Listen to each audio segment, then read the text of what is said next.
nossa saudação é em nome de nosso Senhor e Salvador Jesus Cristo, e que a sua graça e a sua paz se derrame a todos nós nesse momento. Estarei trazendo aqui a última meditação dessa série de 3 reflexões a respeito do tema geral: não existe evangelho sem a cruz. E a nossa mensagem nesse momento tem como tema: se Cristo não ressuscitou, é vã a nossa pregação. E eu quero que você abra a palavra de Deus comigo na primeira carta de Paulo aos Coríntios, e nós iremos ler alguns versículos desta carta. Primeira aos Coríntios, capítulo 15,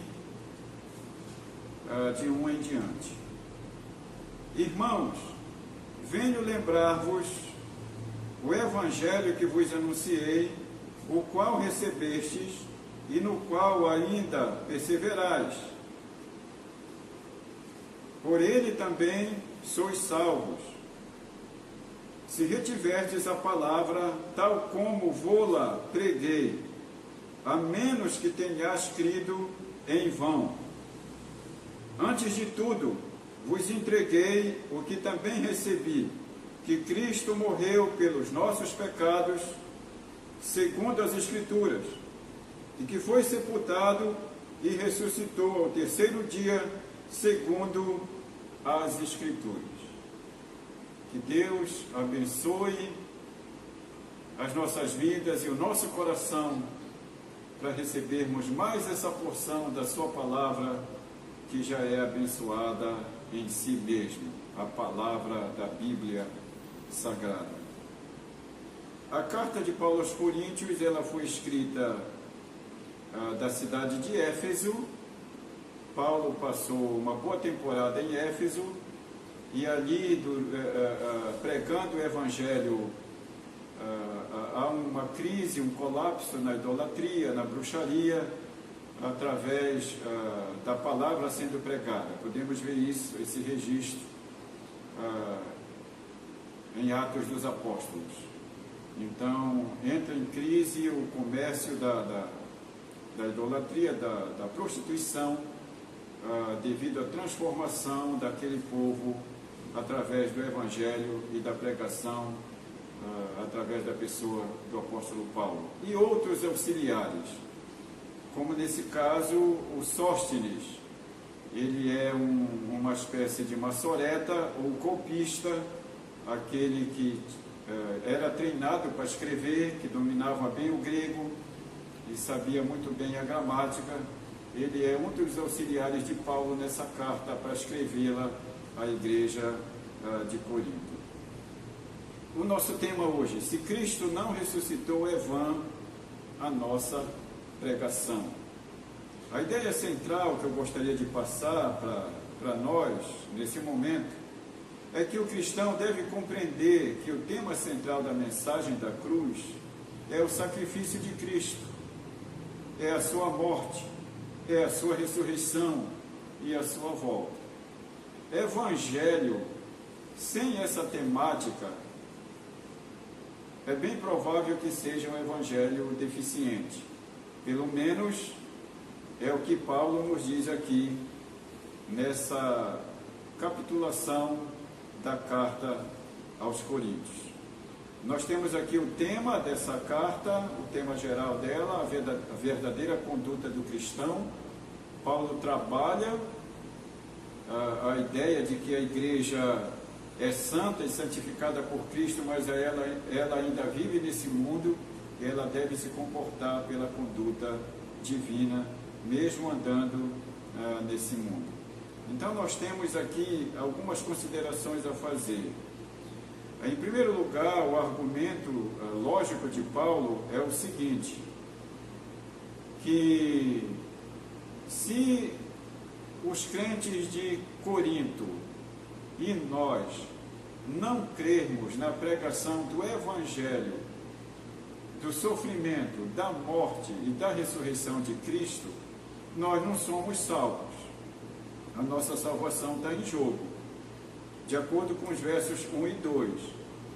E em segundo lugar, se Cristo não ressuscitou, então os mortos também não ressuscitaram até a ideia de primeira ressurreição, e não ressuscitarão os que morreram, os que estão morrendo hoje. Em terceiro lugar, isso nos versos 15 e 13. Em terceiro lugar, a ressurreição de Cristo, tirando a ressurreição de Cristo da mensagem da cruz, nós vamos tirar a essência do Evangelho e alguns pontos cruciais na pregação do Evangelho. A primeira coisa que vai ficar deficiente é o seguinte: se Cristo não ressuscitou, os mortos também não ressuscitarão, e não ressuscitaram. Podemos ver isso nos versos 13 e 16. Se Cristo não ressuscitou, é vã a nossa pregação. Verso 14.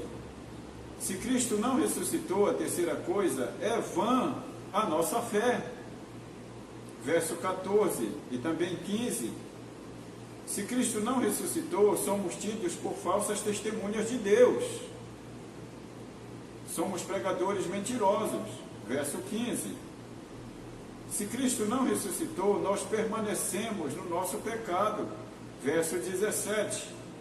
Se Cristo não ressuscitou, os que dormiram com Cristo pereceram e não ressuscitarão. Verso 18.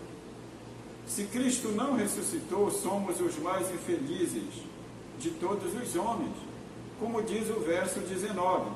Se a nossa esperança em Cristo se limita apenas a esta vida, somos os mais infelizes de todos os homens. Com esse background de ideias, eu gostaria aqui de sintetizar 4 ideias ou razões para que nós venhamos crer na ressurreição, para que a nossa pregação não seja vã. Em primeiro lugar, a ressurreição prova que a verdade é mais forte que a mentira. A igreja de Corinto, nesse momento, alguns membros dessa igreja estão com dúvidas na ressurreição. E talvez essa seja a sua dúvida. Talvez você esteja pensando com você mesmo, com você mesma: pastor, aqui tudo acaba. A vida é aqui mesmo, ela começa aqui, ela termina aqui. Não é verdade. Essa é uma mentira, porque foi por conta dessa vida eterna que Cristo veio, morreu e ressuscitou. As coisas não acabam tudo aqui. A Bíblia mesmo diz que o homem está ordenado a morrer uma só vez, e depois disso segue-se o juízo. A segunda verdade: a ressurreição prova que o bem é mais forte que o mal, que as coisas boas que Deus tem para nos dar na mansão celestial, elas são maiores e melhores do que talvez o mal, a cobiça que tão tenazmente nos assedia e nos cerca.